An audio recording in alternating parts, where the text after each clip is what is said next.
Hello, Hi. Hi. everybody. Welcome. Hi. Hi, you guys. Oh my God, Dave's here. I see Caitlin. What's up, Ryan? Hey, Emery. Hi. Thanks for coming. Hello, Hi. Steve. Hi.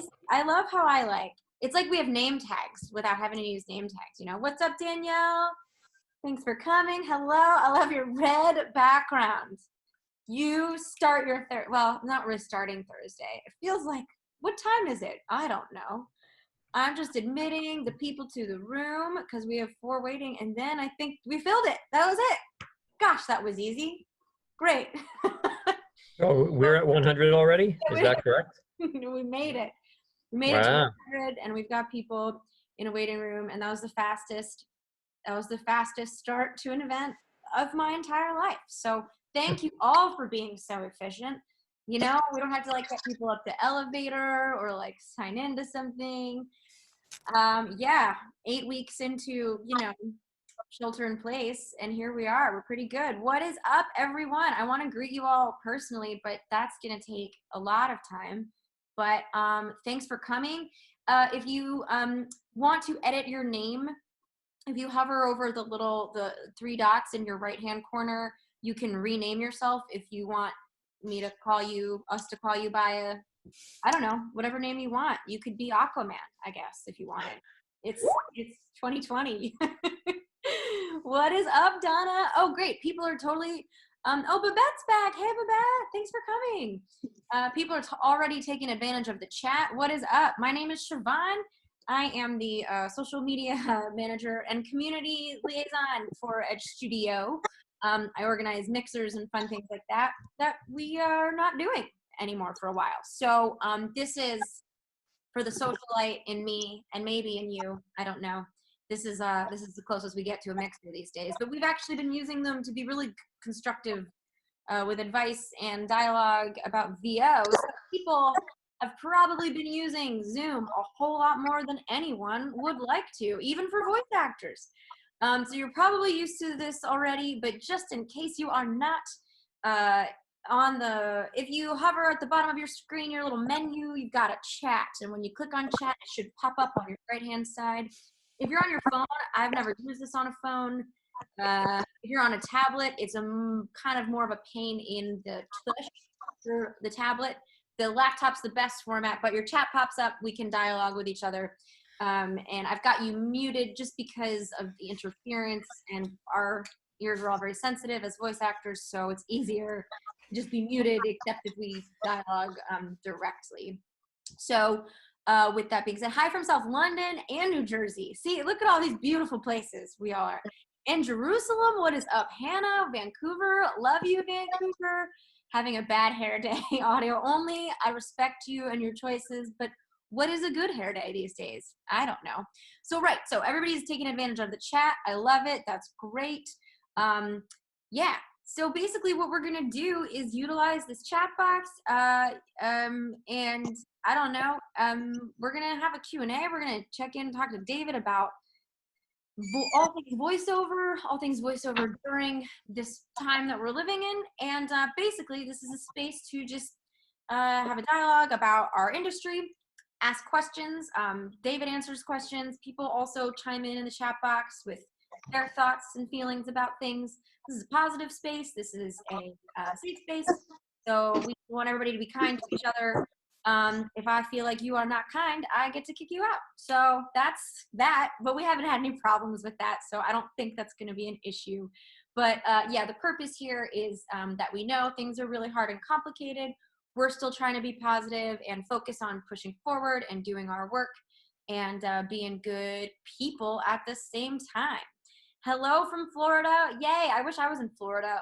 Some Northeast coasterners are going to get a snowstorm this weekend. That's great news. San Antonio, also love it there. Manitoba, I'm not sure where that even is, but I'm so happy to have you.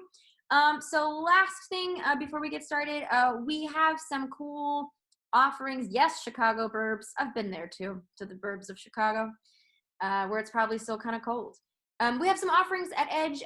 We have a special discount code for some of our coaching sessions that I will drop in at the end of this class webinar session. It's not a class. We've got some cool classes coming up on Adobe Audition as well as Audacity for folks who are experimenting with new DAWs. And we have a demo sale on working with demos and coaching with David himself. So I will give you that information in the chat at the end. Also, last thing, Zoom related, folks probably know about this and have been doing this too, but in the chat, at the bottom of the chat, there's that little ellipses, 3 dots that you hover over. If you click that bad boy, you can save the chat. So at the very end of this, if you want all the sporadic, the chaotic, beautiful, wonderful chats that we're all sharing, if you want to save that for any reason, other people might drop in cool links, cool thoughts, cool ideas. You can save it and you don't have to stress about, oh no, did I miss it? I didn't copy and paste it.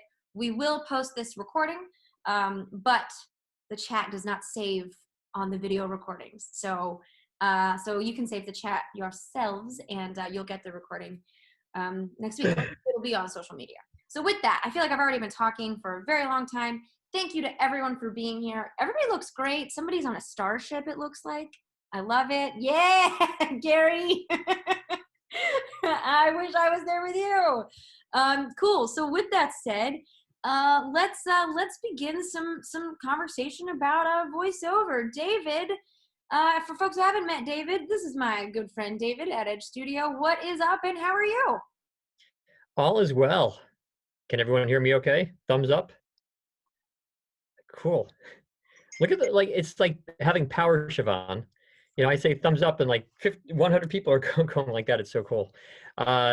Everyone, I think you've met Siobhan now. Siobhan rocks our marketing department and social media department. She rocks it. Nothing else to say about that. So yeah, we have an hour and I'm ready for some Q&A. This is I think our 4th Ask Me Anything. And they are super fun. They've really become the highlight of my week. It's an hour flies by, and the questions that we've received in previous weeks have been so interesting. I recognize a whole lot of you from last time. I recognize some of the names, so that's really cool that you're back for more. Siobhan, do you want to start? Throw me some Q&A, and we'll do our thing. Yeah. So let's get right into it. So if anybody has anything they want to talk about in the voiceover world or a question for David, you can just pop it right into this chat, and we'll just go right to it. Great. I've got them coming in. So here we go. David from Sandra, struggling with my home studio and which DAW to use. With my laptop, because of updates, etc., I don't have access to free software platforms, and I'm struggling a bit with Cubase. Finally got a single track, but I find it a bit overwhelming. Any advice or thoughts? Should I buy a new computer to use a free and easier to use DAW, such as Audacity or Adobe Audition? So let's start there. Yeah, there are a few questions in there. I mean, look, everyone, there are so many DAWs, but first, for those of you who don't know what a DAW is, and Siobhan, you'd mentioned that word earlier, DAW is an initialism for digital audio workstation. And so that's just your recording software. And there are loads of them out there. Some are more popular than others. Some are free. Some cost $50. Some are very expensive. Look, you know, how much do you want to invest into your business? You don't need to invest a lot these days to have a solid sound studio. It's amazing. Years ago, it was typically Pro Tools, which is, you know, multi-thousands of dollars very often. And Pro Tools is a great program, but it's overkill for a home studio. So there are lots of pieces out there. Reaper is good for audiobooks, and there's Audition and Adobe, and there's just so many different DAWs out there.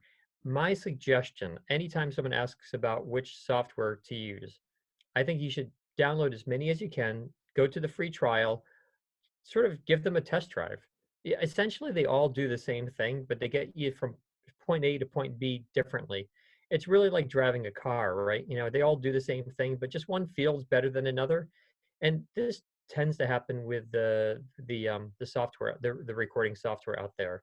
You just want to experiment with the free week trial or free month trial, or if it is totally free. Now, regarding the specific question, do you need to get a new computer? I can't answer that. I mean, do you have the budget for it? You know, if you have the budget to spend on, let's say, $1,000 computer, maybe it's better to keep your current computer and just spend $100 on a software that's not free. Like, why spend $1,000 to get something for because you can't get something free when you can just spend $100 and get something that's maybe better for you? So my advice would be to, again, try out the various DAWs out there, see which one feels right.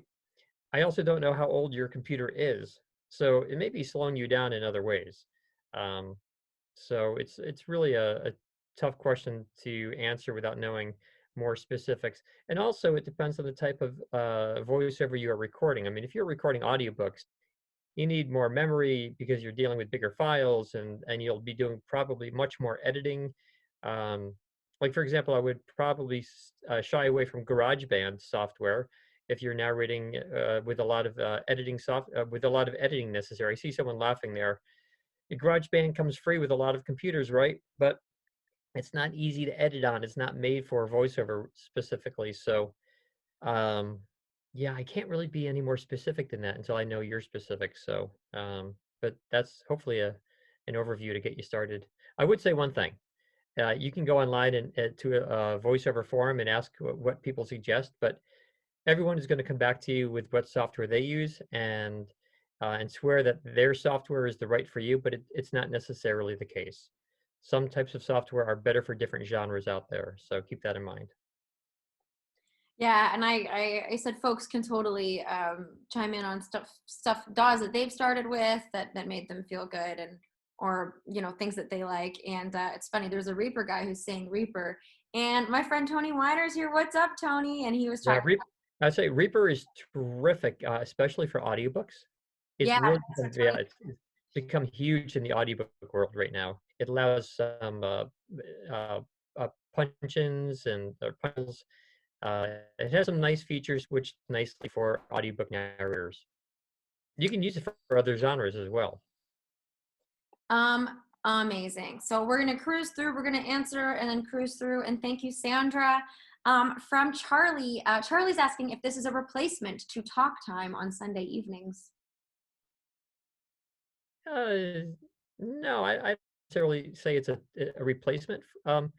Talk Time was a program that we offered for many, many years where voice actors could call up and talk about a certain topic. And it was more of a, I mean, it was similar, certainly, but often there was more of a focus in the conversation rather than just having questions all over the place like we'll have today.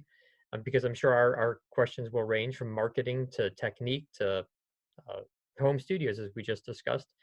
Um, but Talk Time was a fun program, and we we that for a couple of reasons. I don't know. You can still download our those programs on our website. Somewhere on our website, you can find the downloads to them. Yeah, we kind of transitioned out of talk time, and then this is like it's just like a different thing. Also, it's hard to compare A things. different format, right? Chip? Because one of the things about Talk Time was that all one of the participants could talk at the same time, and it became loud sometimes, and we had all sorts of audio issues with feedback and so on. It was not a big group discussion, but at times it was unyieldy, and so this is, yeah, I don't know, replacement, yes, no, whichever the case, it's different. A different thing. A Um, different thing. Just another way that we try to help is what it is. yes, and so from Caitlin, how do how do I get really really good?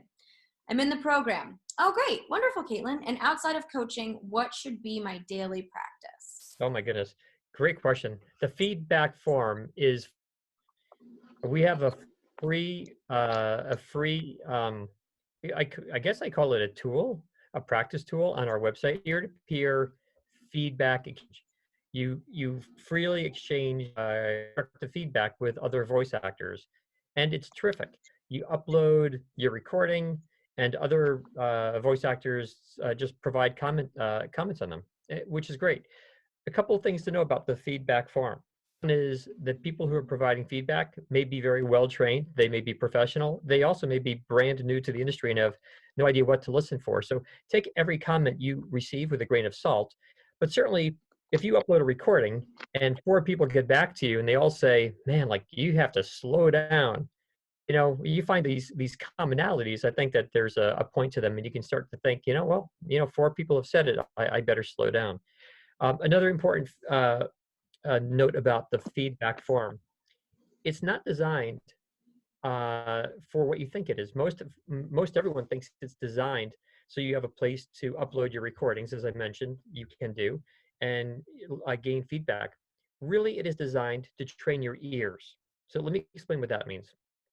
I have always believed, I've always trained, when I coach voice actors, new people new to the industry or working voice actors. When I train voice actors, the thing I most focus on is getting their ears to work. I train their ears to listen to recordings like casting teams do, because that's who you need to please. I mean, there's no point in reading something so it sounds good to you. The entire point is to read it so it sounds good for your prospective clients. So you get hired for when you please your clients. And so on the feedback form, there's software code written into the feedback form that it forces you to provide comments to other voice actors before you can upload your own recording. In other words, for every recording of your own that you want to upload, you have to provide feedback to two other people. Done to enforce that anyone who's trying to better themselves in the voiceover industry to use their ears and starts to go through the process of actually providing commentary, gets you listening like casting teams do.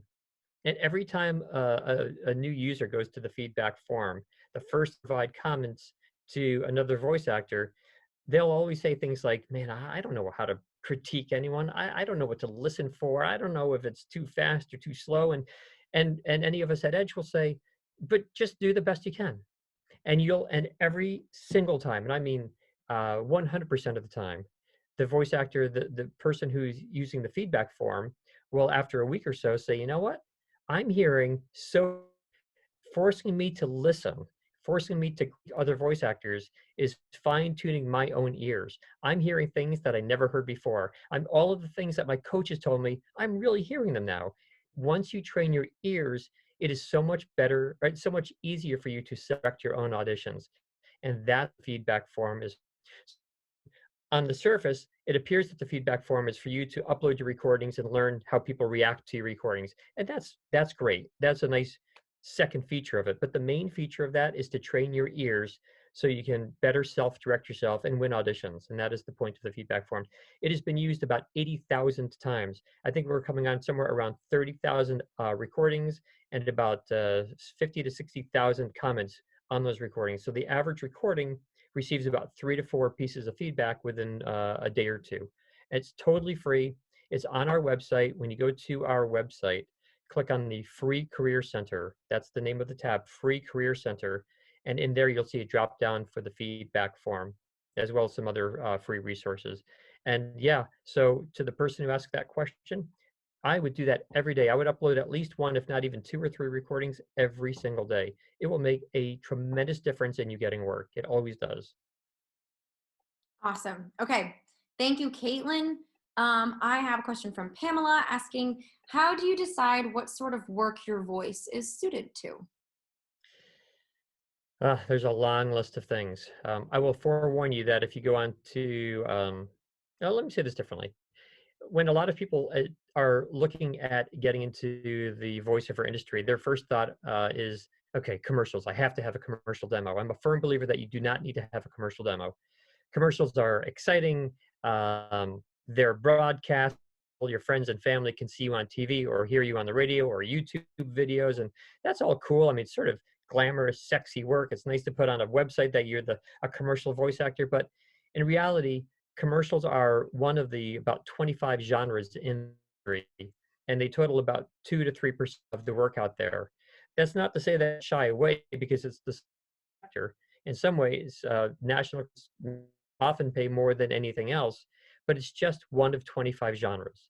And you can't, and I can't emphasize this strongly enough, you cannot try to specialize in all 20 genres.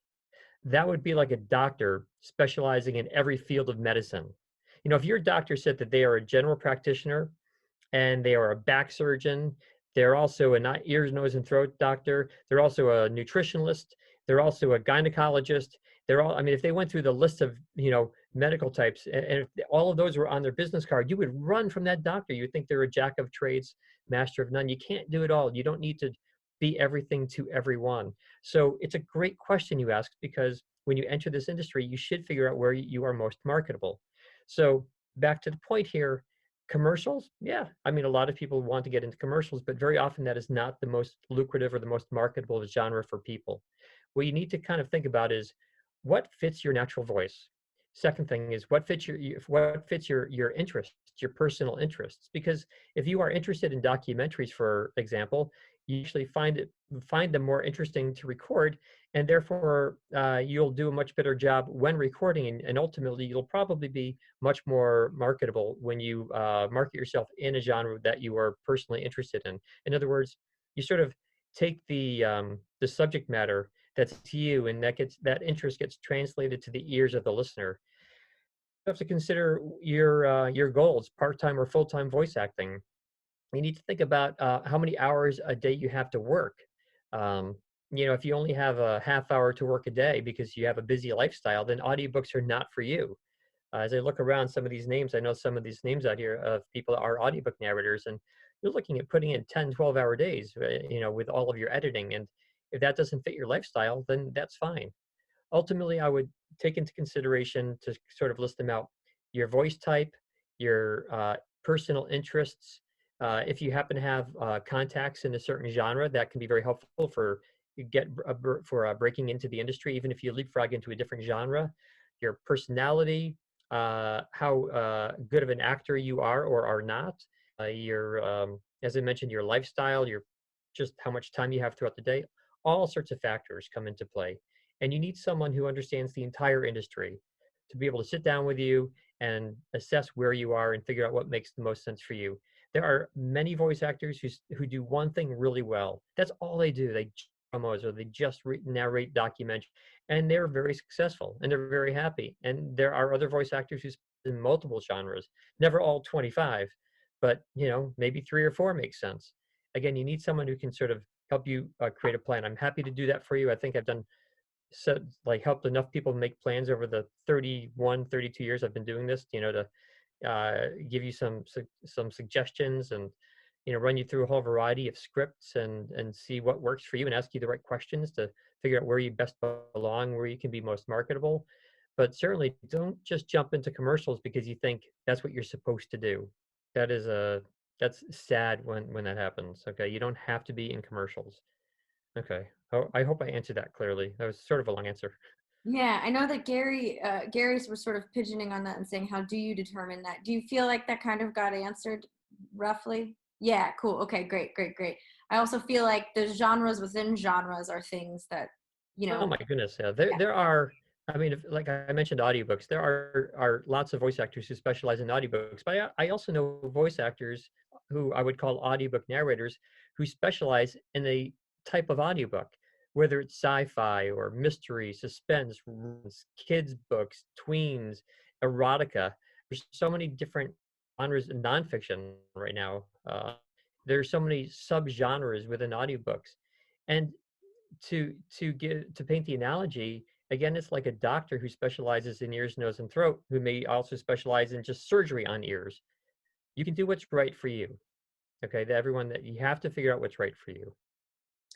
okay. So we have another question. I'm gonna try to skip around to get to as many new people as I possibly can today. And I think this might apply to a few people. Can we talk about, from Brooke, Source Connect as a voiceover artist? I'm new to Source Connect and wondering how to record or figure out if it works before I confirm it works with my agent. Well, yeah, I mean, download the software and see if it works.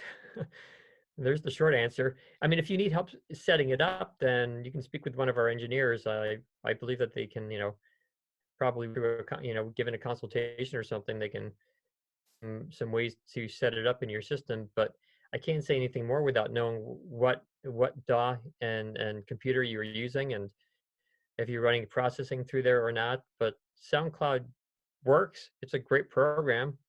and it's not terribly expensive, and it's been tested. It's been out there for probably a decade now. It's good. From Donna. Hi, Donna. Someone is saying, sorry, Siobhan, someone is typing that Source Connect will you. That's terrific. You can set up an appointment with them. So thanks, Anne, for that. Hi, Anne. Haven't spoken with you in a while. Yeah, Source Connect will help you. That's terrific. And if Mary Ellen already pieced out, thanks for coming, Mary Ellen. Nice to see you. Yeah, okay, great. Yeah, so Source Connect I feel like that's always like another hurdle that you just kind of have to jump into. Someone was asking just from Donna, just starting out, is voices.com and or Fiverr any good? If I was a voice actor, I would use the online casting platforms. But it doesn't mean that it's right for everyone, okay? It's not right for me because I'm not even a voice actor. But I think that the online casting sites have a place out there. I really do believe in them. And there are a bunch of them out there. I'll talk about some of the bigger ones in a moment. There are lots of people who swear by one online casting and put the other ones down. And then for every person who says that they like one particular one but dislike another one, I find another voice actor who feels the complete opposite. Um, so, but if online casting is not right for you, then don't use online casting sites. I'm going to go with the analogies here. It's like dating. Dating online is right for some people and not right for other people, and that's what online casting sites are. They're dating sites. But other than they match a voice actor and a client who needs a voice actor. They're matching two people together. I should say it's like a dating site. It's not, but it is like one. So the big ones out there are voices.com and Voice123 and Voice Bunny and Fiverr. Uh, and then there are lots of specialty ones. There's some for the audiobook world, ACX, and there's Bodalgo, which is more international. And um, I think everyone I just mentioned, I know the owners of quite well, and they all go about they get you from point A to point B, but they just do it very differently. I will forewarn you, something I've already warned you earlier in this call. If you ask a question online to a voiceover forum and you say, hey, I'm interested in an online casting site, what do you recommend? One person will say, stay away from this one, but go with that one. And someone else will say, no, no, no, no, go with that one, but stay away from this one. And they will all have the reasons and um, figure out which one is right for you. Maybe you can maybe they offer a free week trial. I've seen that from time to time. I don't know if they currently offer those or not, but they all work, and you can do very well. I will tell you that over the years, lots of voice actors have come to me saying, I paid my $300 dues and I received 15 auditions a day and I auditioned 15 times a day, every audition that came in. I never won anything. I wasted all my time and money. Well, let me share some thoughts about that. In almost every one of those instances, possibly every one, I've listened to some of the auditions that the voice actor put up, and they're egregious. I mean, they're just not trained voice actors. If you're not good, of course, you're not going to win anything. But I will tell you that even if you're not good, just paying $300 a year to receive 15 auditions a day and have the opportunity to upload auditions, to go through that practice, that's well worth it in itself, right? Even if there was not the opportunity to win, if Edge Studio came out and said, hey, we have this new amazing program, just $300 a year, we'll send you 15 real auditions every single day, and you can record them at home, you can edit them, and you can go through the practice of uploading, just like a real audition. I bet a lot of people would say, man, that's a great deal. So even if you don't win anything, I feel like it's really good practice. And then you can take some of those auditions and upload them to our feedback form and get comments on them. And So just to piggyback on that, yeah, thank you, Donna. I'm glad that's helpful, and Beth, I'm glad you find that helpful too. This is my opinion, not associated necessarily with, certainly not with David's or Edge necessarily. I think things like Fiverr, if they are offering you $5, I think you all are better than that. So I would just say, like, going for things that are offering you $5 is not really helping you or anyone else in it the industry. yes. It will damage, I believe, also, Siobhan, the entire industry. Taking a job for $5, because then what's a client to say? Why would a client pay another voice actor $1,000, which might be appropriate if they can get it done for $5? I mean, from the client's perspective, heck, may as well go for the $5 job. But I worked with a voice actor just yesterday, a professional, who ended up getting a $4,000 job through Fiverr. The client reached out to them directly, and it was interesting. That was interesting to hear. So I don't really understand how and why that happened, but that's what happened anyway. So, Yeah, and but Val, yeah, yeah. you have to do what feels right to you. And I don't want to make this a political conversation, but in terms of voiceover politics, not government politics, but there are some reasons that I personally would shy away from Fiverr, but that doesn't mean that it's right for everyone. And I don't want to inflict, like as Siobhan said, Edge Studio is not going to inflict our personal thoughts on all of you. You do what's right for you.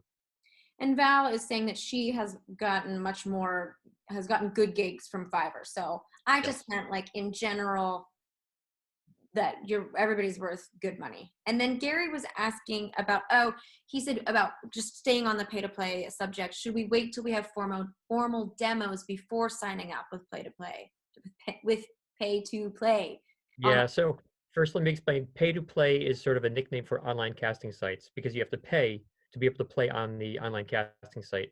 I always use the word online casting site. Pay to play is, I think, a little uh, demeaning. I'm not sure, but nonetheless, they are synonyms. And further, sometimes their pay to play is called by its initials, P2P.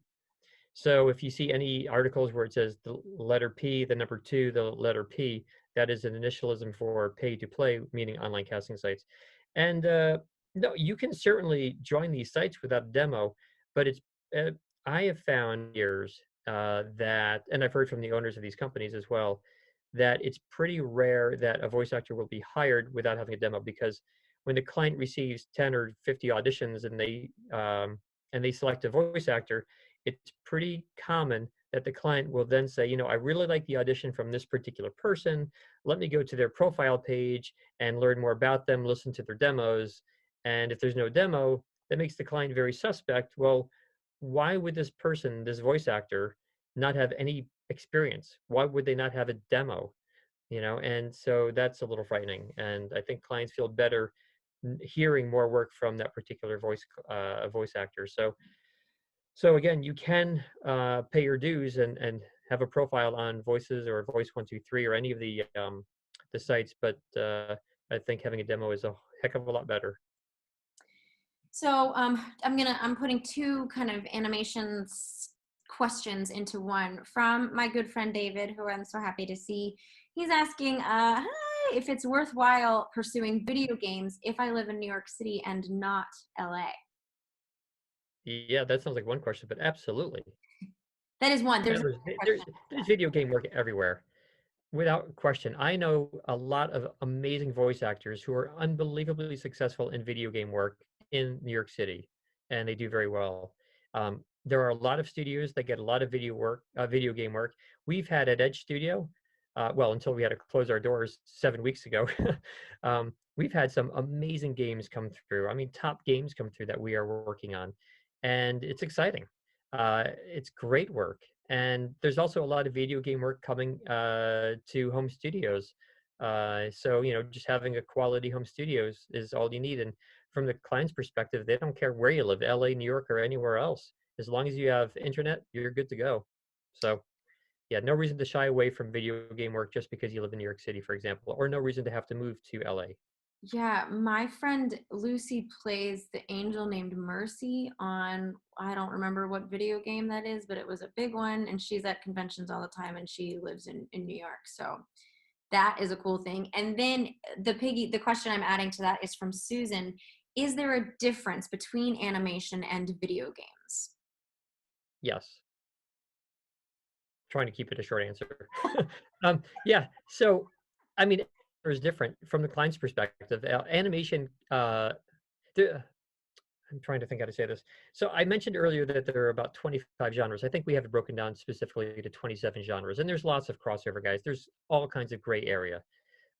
We used to say, for example, that a commercial was a commercial because it was broadcast, right? But what about a YouTube commercial? Is that really broadcast? Well, it's coming through your internet. Well, if you say, well, commercials are about selling, well, then what about a corporate presentation, which is all about selling? Even telephony systems sometimes sell, right? When you are on hold with a company, sometimes you hear the telephony voice actor say things like, While you're on hold, we'll tell you about exciting products. Did you know we offer X, Y, and Z? I mean, that's a commercial. So lots of gray area, keeping that in mind. Okay. Animation can be used for cartoons, animated productions like movies and kids things, talking animated voices for talking toys. E-learning sometimes quite often has animated educational material added to it. Whereas video games have multiple characters, very often have narrators, so there are some differences. Um, but ultimately, it comes down to your acting ability. Ultimately, it comes down to your how many voices you can do, and what is of interest to you. So there are a lot of voice actors who specialize in both video games and animation. And just while we're sort of on the topic, I'll explain the general difference between those genres and character work, because there's a lot of confusion about these. Character work generally is different. Character work is generally when you sort of add some an affectation to your voice to sound like someone else, something that exists or someone that exists in real life. So a character might be sounding like a cowboy or a cowgirl, or creating a southern English accent. It could be doing a French accent, imitating a celebrity, a stereotypical New York City cab driver, right? These are characters, they exist. An animated voice is when you, the voice actor, create a voice for something that doesn't speak in real life. So if you were playing the part of a talking fish or a talking car or something, you are now animating something, or a talking toy. That's generally animation. I hope that helps a bit. Okay, you guys are great. Also, this chat is lit. People are adding really nice things into the chat. So if you are like, bouncing around, listening to David, wanting to hear from other people, people have really, really great insights. And I'm trying to respond to all of you because y'all are so smart. So okay, we've gone through Source Connect. From Marianne, what is up, Marianne? She's asking about e-learning. Is it taking off and how to get into it? Is it taking off? E-learning took off like many years ago. It's I would suggest it is possibly for the largest sector out there, the largest genre. Um, Keeping in mind again that there's lots of gray area, e-learning is huge, possibly as big or even bigger these days than corporate work. But there's so much crossover, who's to say exactly what e-learning is? So you take a training video, and a training video at a company, it's sort of e-learning, but it's also sort of corporate because it's done for employees at a corporate. E-learning extends from language learning programs, adult education, training, tutorials. It is huge. It is huge, huge. There are lots of voice actors who specialize in it. There is at least one online casting site that specializes in e-learning work. There are voice actors who specialize in e-learning and have e-learning demos. Rather than having a sort of a combination demo with all sorts of different genres on it, they will have a specific e-learning demo, and they will market themselves as an e-learning narrator, which speaks very highly to a client who's looking to hire an e-learning voice actor. So it's taking off. It took off a long time ago, and that genre is, the way I see it, is possibly one of the fastest, if not the fastest growing sector out there right now. And by the way, given that we are all in shelter at home, and things may change in the world post COVID-19, I wouldn't be surprised if it gives the e-learning sector even a bigger push forward. My kids, I have two kids, and they have remote schooling right now, and every day they're getting more and more e-learning videos to watch from teachers at school right now. So it's a big industry. Yeah, and that might have been what Marianne was speaking to. Charlie's asking about Adobe Audition. Any tips on noise reduction for Adobe Audition to lower my floor in my studio?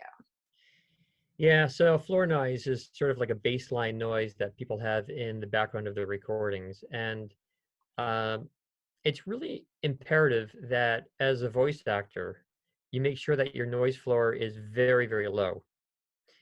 I am to this day shocked, and probably until the day I quit, get out of this industry, which probably will never happen, but until the day I die, I will continue to be shocked how many unbelievably um, talented voice actors have such cruddy sounding home studios with so much noise floor in the background, and they lose job after job because of the noise in the background. It's like a photographer taking pictures that look so nice, except the background is all like cruddy. It takes away the essence of the photograph. Here, having noise in the background of your audio just loses you work so quickly. You need to do everything you can to make sure there's no noise floor. And noise comes from all different reasons. It comes from uh, crappy equipment, faulty equipment. It comes from very inexpensive wires, like your mic cable. Sometimes just from crossing your mic cable, your microphone cable, and a power cable can create some noise. It comes from uh, poor processing, the way you equalize your voice and normalize and compress your voice.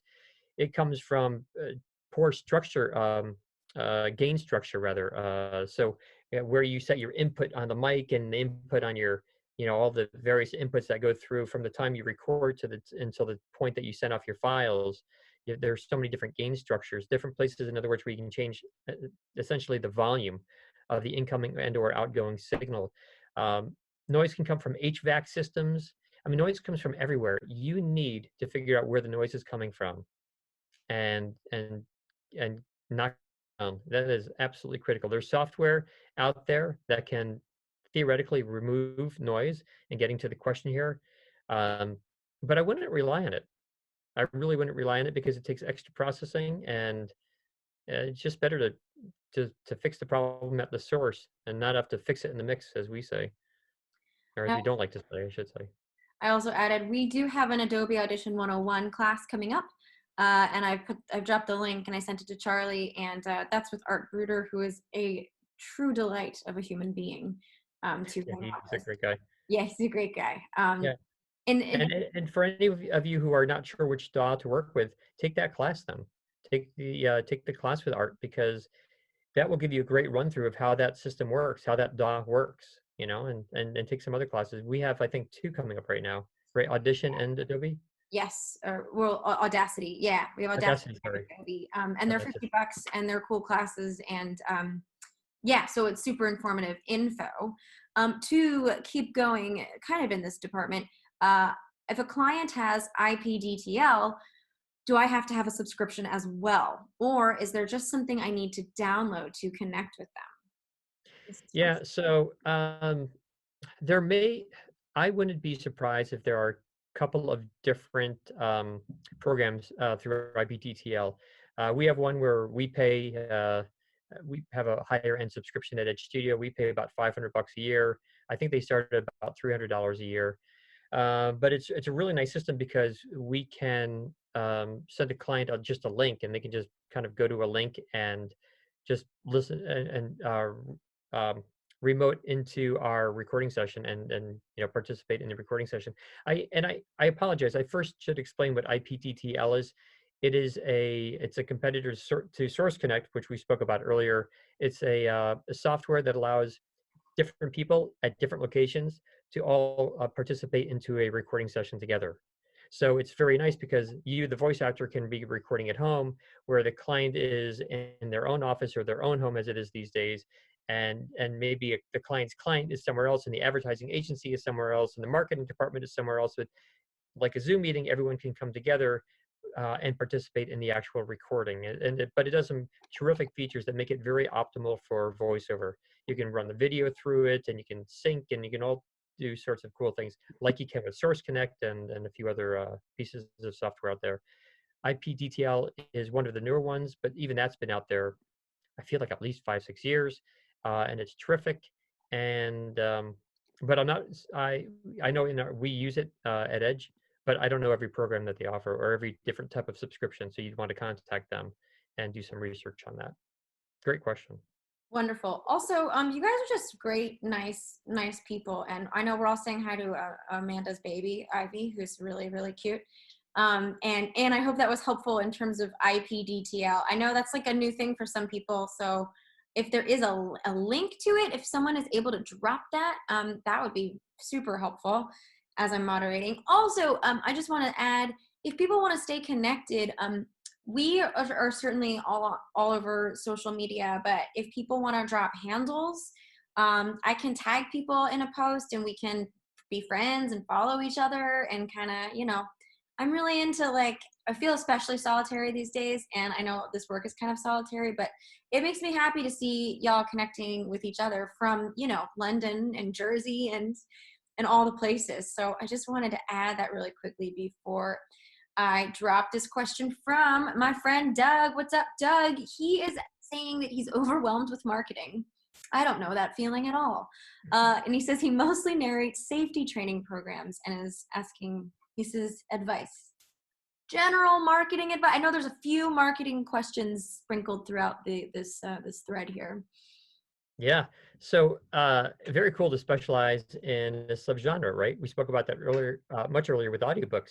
And so uh, when you specialize in something in a particular area of the industry, like safety training videos, I would strongly encourage you to build your webpage around that.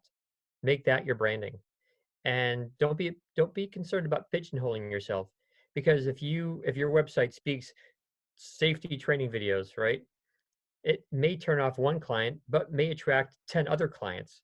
And ultimately, if you're looking for a volume of work and specializing in an area that interests you or that you just feel comfortable with, then it's the right way to go. I mean, virtually every company out there pigeonholes themselves to some degree. We don't do video at Edge Studio. We only do voiceover. Is that bad or good? It's good for us. Or restaurants don't serve every kind of food. You pick a specialty, right? And unless you want to be a general diner, which is usually considered not the best quality. So, yeah, if you specialize in something, brand the heck out of it. Have a web page that focuses on it. Have a demo. I would not call yourself a voice actor, because when someone thinks of a voice actor, they think of a commercial voice actor. I would call yourself a safety training narrator, and have examples of the work you've done, have a logo that looks the part, really build a company around providing safety training videos. And you can do exceedingly well. And then once you rename your demo to safety training voiceover demo or narration or whatever you call it, and you build this web page, then you can contact companies, contact the people at companies who specialize in producing the safety training videos. And then you can say to them, look, your company puts out some great stuff. I've watched a few of your films. Really, they're well done. Likewise, I'm a voice actor who specializes in narrating safety training videos. Let's pick a time to talk. Let's see if there's a way that we can help each other. Um, that's a much nicer way of broaching a potential relationship, rather than what most voice actors do when they just send a demo and say, hey, I'm a voice actor. Here's my demo. Let me know what you think. Because we get 10 or 20 or 50 of those a day. So again, to reach out to someone and say, look, is there something to talk about here? Let's pick a time, and we'll have a distant lunch together, and talk and see if there's a relationship to be had. Let me see if I can help you, and if you can help me, and let's work together. Let's explore. Let's toss around some ideas. Transitioning to audiobooks from Hannah Rachel. She says, thank you for this platform. I'm new to voiceover and starting to look into ACX audiobooks, and I'm realizing how it's frustrating to submit a million auditions and not get so many offers. And when there are offers for royalty share books, there's so much work that goes into recording a book. I want to make sure my time is worthwhile. What do you recommend? I know there's audiobook narrators here too who might chime in the chat on their ACX experience, but David, do you kind of want to give a summation kind of answer to this inquiry? Yeah, I mean, I think it's great to do to narrate an audiobook, and even if you get paid $5 in royalties, it is unbelievable experience to go through your first audiobook. Okay, so I'm sure some of the 99 people on this call right now have done so. The first audiobook is a learning experience, and it's so common that the voice actor will get through their first audiobook and say, my goodness, that took me 10 times longer than I ever thought it would take. I spent 100 hours on that book. I made $5 in royalty shares. That's okay, guys. It's just like going to school. You pay your dues. You have to start somewhere. You get some experience. It's a way in. And your second job, you'll do it a bit better, and your third will be even easier, and you'll do it more proficiently. And start somewhere. And so if you don't make a $10,000 on your first book, in royalty shares, or a couple $1,000 if you're paid per finished hour, that's okay. It's work, it's experience, you're starting somewhere. And once you have one title under your belt, meaning you've narrated one book we call titles, once you have one title under your belt, you can display it on your website. Look, I'm the author of this book. That may incentivize other clients to contact you or feel comfortable hiring you because you have some experience. I wouldn't think twice about it. I would do it just like interning. And Donna says to start with a short book. That's great advice. Yeah, but you don't always have that opportunity. You just don't. Try to get a short book to begin. So I wanted to jump into a question from Danielle, because I think this is a good question that folks really might be thinking about right now. Having a challenge with setting up home studio because there is no space. Many of us might have that problem. Any suggestions if you have a small home and limited space as you begin your home studio? Yeah, in many ways, the smaller space is better.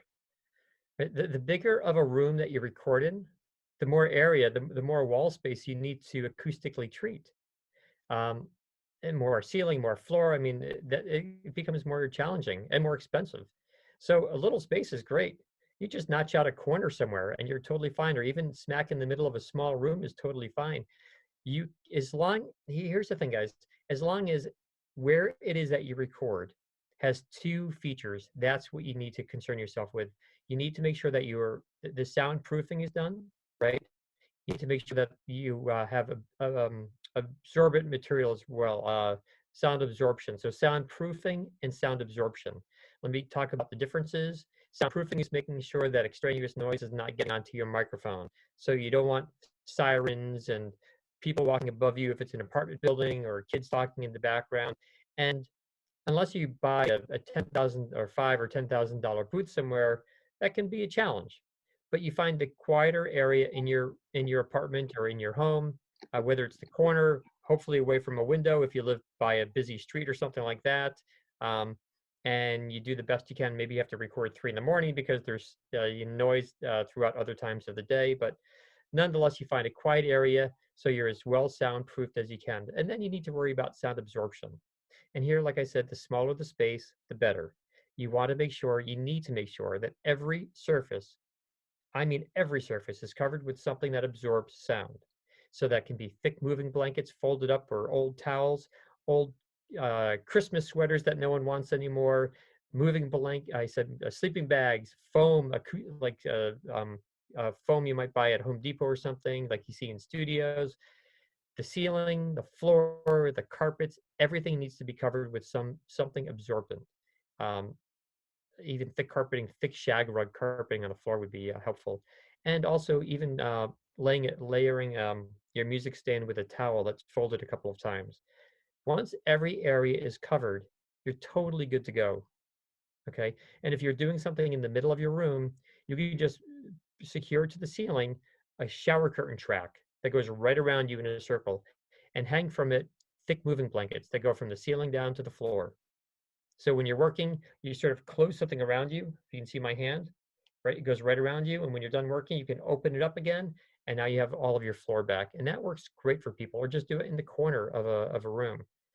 Um, your studio does not have to look professional. No one other than yourself will ever see it. As long as it sounds good, you're good to go. That's true. Instagram doesn't need to know about your studio. Going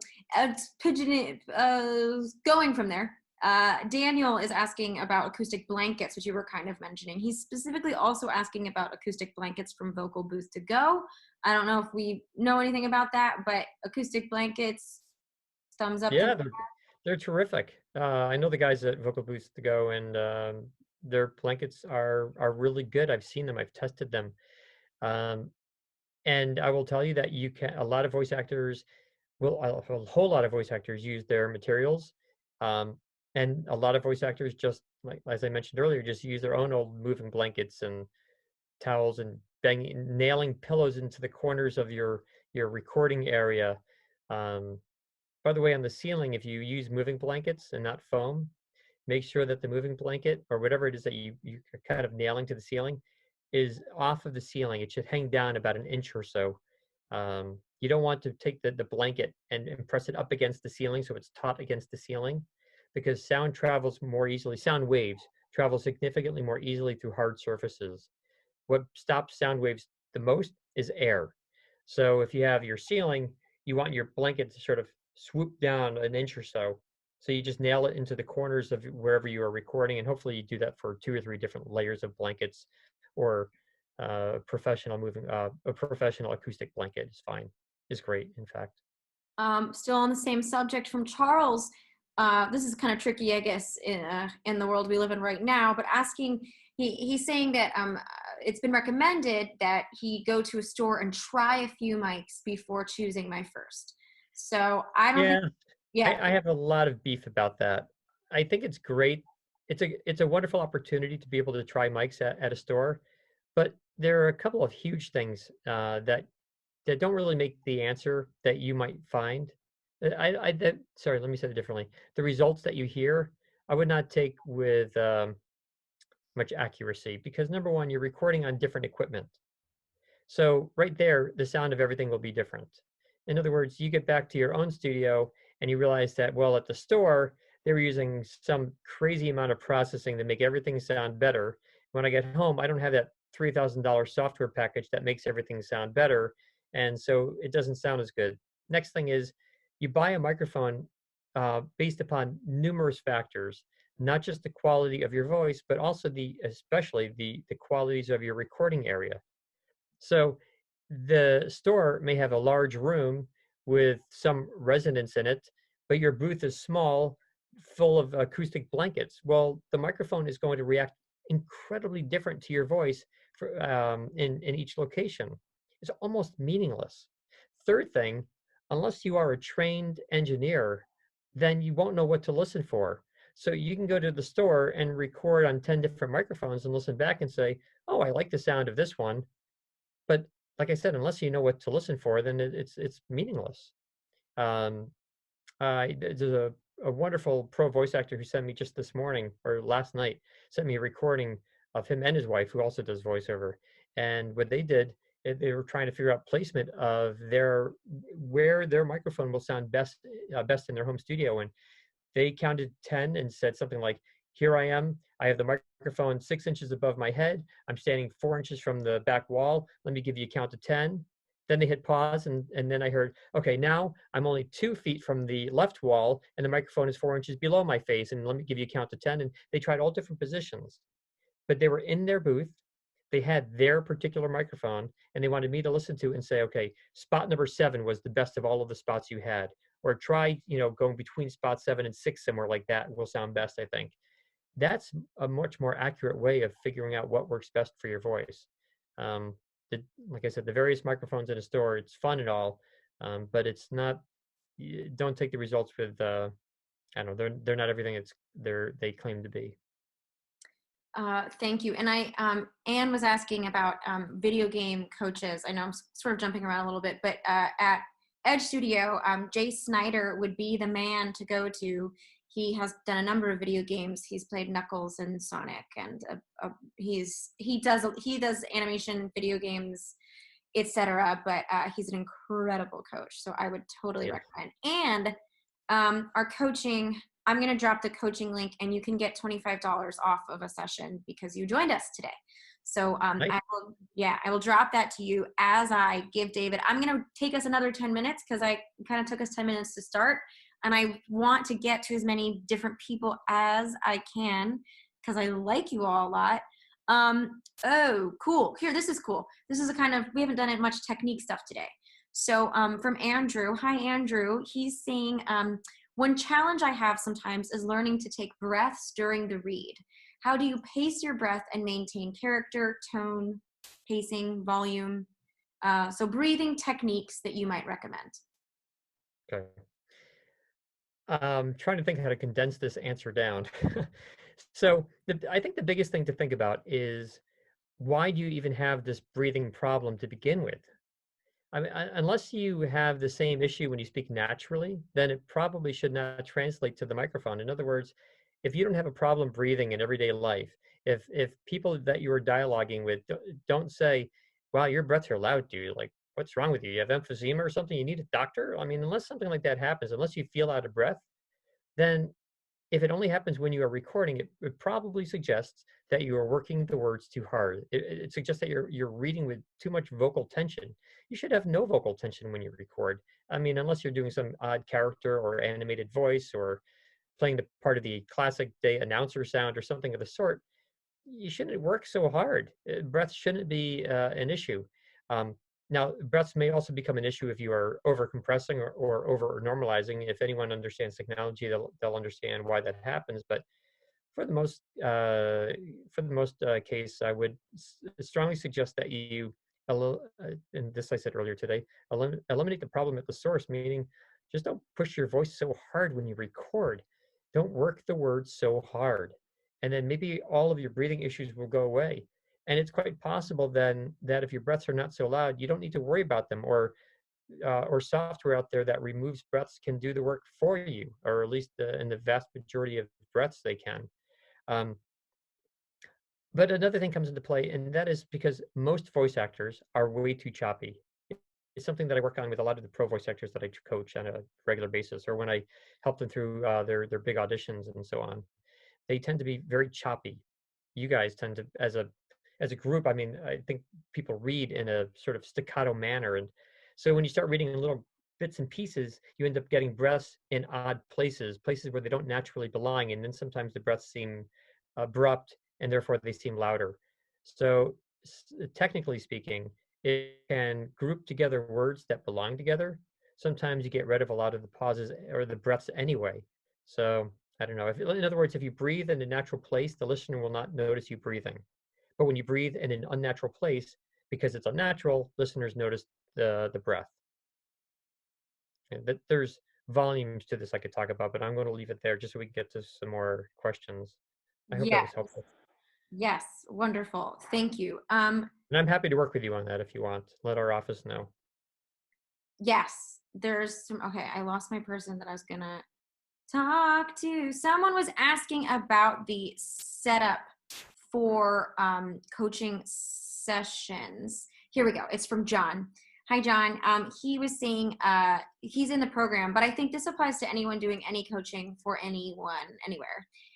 What is the minimum setup I should have for my remote coachings from home? And how close is the experience with a remote coaching session to an audition or a gig from home with a director? Great question. Yeah, it is a good question. So to answer one, uh, all you need is a phone. I mean, seriously, as long as, like, if I'm coaching someone, as long as I can hear you, I can coach you. The whole goal of coaching is to not change your natural voice. Unless you're getting into character voices and animation voices, 99% of voice actors are recording with their natural voice. So coaching is not about changing your natural voice. It's just about how you use your natural voice. And therefore, even if you're on a telephone with a poor connection, as long as I can hear how you are using your voice, not the quality of your voice, but how you are speaking the words, then I can totally direct you. So you don't need anything for a coaching session. Certainly, it's easier to coach through Zoom or Skype because we don't have to hold a phone to our ear the whole time or something like that. Um, but that's just an ease. Um, I've I've had, believe it or not, I've directed voice actors in the most who are on boats. I've been on roller. Seriously, once I was on a roller coaster directing a voice actor. Someone called me and I was with my kids on a roller coaster. A slow moving roller coaster was a kids thing, but they needed help that second and they would not get off of the phone. And I said, I'm on a roller coaster, and they said, I need you now, David. I said to my kids, sorry guys, just give me a minute here. I had to direct like something that was like 2 words long, but it's crazy. Um, but that's totally fine. Totally fine. And how realistic is a recording session, or sorry, a coaching session by phone? It's actually way more realistic because as a voice actor, the vast majority of your work will be from your home studio. And when you work with a client, the client is not going to your home, right? You don't even have business insurance to cover that more than likely. So you're going to be patching in with your clients, whether they call in and patch in by phone or Skype or Zoom or IPDTL, which came up on this call, or Source Connect or any of the other software out there. This is how the industry is. And it's been not just because of the current 7-week shelter at home thing, but it's been like this for a number of years. As a voice actor, most of your work will be from your home studio, and clients will direct you from home. And therefore, if you coach from home, your coaching session is way more realistic. I would encourage all of you to have a coaching session from home and get used to it. That's the way to coach. Yeah, we've been people really enjoy one-on-one, don't we all? Especially miss one-on-one right now. I do, but David's always been a big fan of remote because it actually is the majority of what your life will be like, which is really weird because here we are now. So I want to get to one more person. If I didn't get to you, it's not that I don't love you. I do. I'm trying to get a variety of different people and different kinds of question. But this is a cool question, I think, to wrap. And if we didn't get to you today, we will do another one we do these bi-weekly and we'll keep doing them. And so just don't give up on me. I will get to you and I do love you. So I'm going to say Donnell, $1 million question, which I love. And that's why we're ending on that one. Do you see the trend of non-union voiceover being more plentiful than union going forward? Yes, there it is. $1 million answer.